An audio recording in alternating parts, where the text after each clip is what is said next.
crypto warriors, changing our world day by day. The way of the crypto warriors, can't rely on the bankers, no way. Good morning, Bix Weir, roadrunner.com with your morning horn of Z's, your sip of chaga coffee. We're talking silver again and Evergreen. I've been jumping up and down about silver and Evergreen for a while now. Evergreen missed that would be their fourth miss on the payments. This is a big one, $255 million worth of bond interest payments that were not made. The rating agencies have gone silent, just like they did back before the housing crash. The rating agencies go silent, then all of a sudden they try to play catch up. They might get busted for this one again, because there is no plan to pay back the bond investors. There's a lot of plans to build houses in China. There's a lot of plans to give the Chinese people back money they invested in wealth products with Evergreen. But there is no plan to pay off. They're not going to declare bankruptcy. That's playing the West game. That's where the banksters pick everything up at a bargain. They're not going to do that. What they're going to do is keep the status quo. Let the Western bankers sue them for breach of bond payments. Oh well, come sue them in China is what Evergreen will say. Of course, the properties around the world and other places will probably get nationalized, confiscated, you name it, by the banks.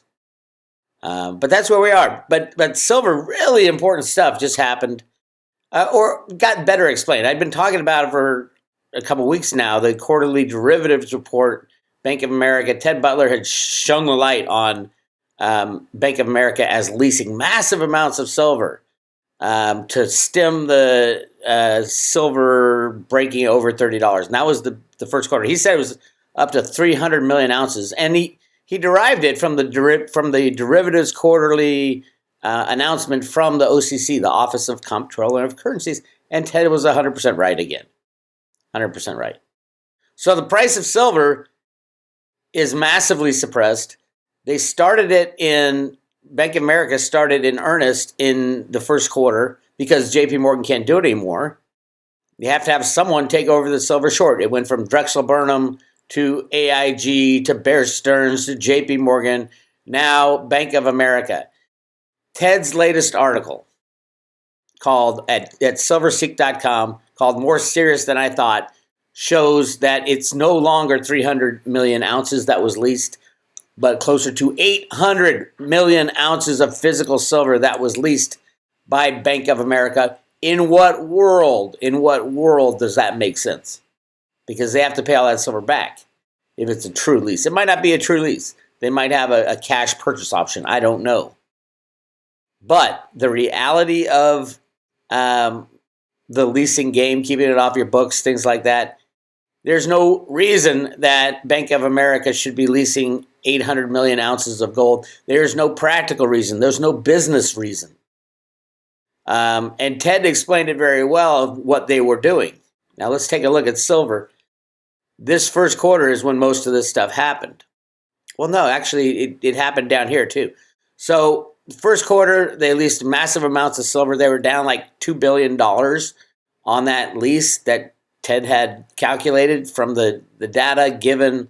The OCC data is given on a specific date, which is the last date of the quarter, and you can use that as the silver price. So what we do is we check out, okay, let's see what Bank of America is trying to do. Let's see, January, February, March 31st, or what, March 29th, 30th. Hold on. It's April. So look at that, right at the low. You see that? That's cooking the books. That's Bank of America cooking the books. It had this closed at 300 million ounces of leased silver. Had it closed at, let's see, say $30. We're looking at a 300 times 5 would be a $1.5 billion hit for Bank of America. They would have had to take at the end of the quarter. They didn't take it because they drove the price from $30 down to $24. Then what they did, this is according to Ted, so they started over here bringing on the leases really low, $23, $24. Then they brought new leases on, doubled up 1.5 times to $800 million up here. Naked shorting basically is how they do it. They borrow the silver, then naked short it, and slam the price down. So they were able to slam the price down from $28 down to, let's look at the end of the quarter, remember? Look at that, there's the low again. How can't the CFTC see this? I don't know. A massive low, the last day of the quarter. Why? Because Bank of America would have lost millions of dollars, billions of dollars. So now they have a lease at like $22 and one at $26. They're obviously doing all kinds of derivative games with each, but they had to paint the tape. That's called painting the tape. And now we're into the fourth quarter is today. I don't expect silver to go moonshot at all because Bank of America would have to, remember, they have leased 800 million ounces of gold. They have attached COMEX short positions to it. So that means that every $1 that silver goes up, Bank of America will have a book loss of $800 million. So let's talk about a moonshot. They're going to have to close those out at some point. When's that going to happen? I don't know. Bank of America leases the silver, and most of the silver is probably in the ETFs by now. So Bank of America is literally, Drexel Burnham, huge silver short, imploded. This is all from Ted Butler, by the way. He's been studying this since the 80s. AIG, huge silver short, imploded. They were offering insurance products on silver shorts. Idiotic. Bear Stearns, we all know what happened to Bear Stearns. That was all about silver. JP Morgan takes over that. JP Morgan gets fined $920 million. And by the way, if you saw my discussion yesterday, they have violated their deferred prosecution agreement for that agreement with the DOJ. So JP Morgan is once again on the hook for RICO charges if the DOJ decides to charge them in something that was so obvious and apparent. And now JP Morgan went around, pulled some of their shadier games again. The DOJ and CFTC and SEC had to charge them another $200 million for not disclosing their WhatsApp texts between brokers. And oh, by the way, they destroyed all the texts. Oh, by the way, the people at the other end destroyed the texts as well. That's how much criminality goes on. At least I think. Remember, you text someone, that's a two-sided point of discovery for the SEC and the CFTC. They probably don't even look at it that way. They're so fucking stupid. But hey, moving on. So that's where we are. We got JP Morgan, who owns the silver, leased it to Bank of America. Bank of America had to double up because they were down a couple $1 billion, so they doubled up to 800 million ounces of silver leased from JP Morgan. They use that silver to dump it in, as Jeff Curry told us, dump it into the ETFs. And oh, by the way, they're shorting that silver on the COMEX as well. So every dollar that silver goes up from here, they lose $800 million. $800 million. A $10 move in silver to $34, $35 would put Bank of America at a $8 billion loss. Then they can't take a loss like that. They would go bankrupt. What about a $100 move? That's an $80 billion loss. What about a $1,000 move? That's an $800 billion loss. Now, Bank of America is a too big to fail bank. They are loading up everything they got. Any shitty crap is falling on Bank of America's shoulders now. They're going to sacrifice Bank of America in the coming weeks. Because all these 800 million ounces that have been leased are all on short-term leases. Let's look at the quarterly derivative book. There they are. $18 billion in silver leases from Bank of America with the derivatives attached. And where was I looking? And look, you can see. I mean, it's so obvious. Look at what happened this year with silver derivatives. I mean, how obvious can it get? Now, we thought it was bad back here in 2003, 2004, all the derivatives. Oh my God, there's over $1 billion, $3 billion in derivatives in 2003, and now it's over 70, around 70 billion in silver derivatives. 70 billion in silver short positions. Billion with a B. Divide that by $24 and you got, what is that? 7, 4, 24, I don't know. 3 billion ounces? 3 billion ounces of silver that there's no reason, there's no justification for any of it except for rigging the silver market. So I don't see, especially today, last day of the quarter, remember, JP Morgan, Bank of America, JP Morgan's probably neutral in their book, like Blythe Masters said, but they have the physical silver. Well, they don't have it in their possession anymore. Actually, I take that back. They do, because they hold all the silver for the ETFs. Aha. So JP Morgan probably never gave any silver to that shitty credit B of A. What a lease that is. Huh? B of A's begging and borrowing to borrow silver for JP Morgan. JP Morgan says, yeah, you can lease this silver from us, but it's not going to leave our hands. It doesn't have to. They're not implementing it in anywhere other than in the ETFs. So it's all a paper transaction. If I was JP Morgan, I'd do the same thing. You hold your own collateral in a lease. That's insane. Talk about a no-brainer. If Bank of America goes bust, you're sitting there with your collateral. There's no repo needed. The game is ridiculous. The game is a fraud. The CFTC is a fraud. Our government's a fraud. My friends over at GATA commented on Ted Butler's article. They aren't friends. Butler and the GATA boys aren't really friends. They just, personality issues, I think.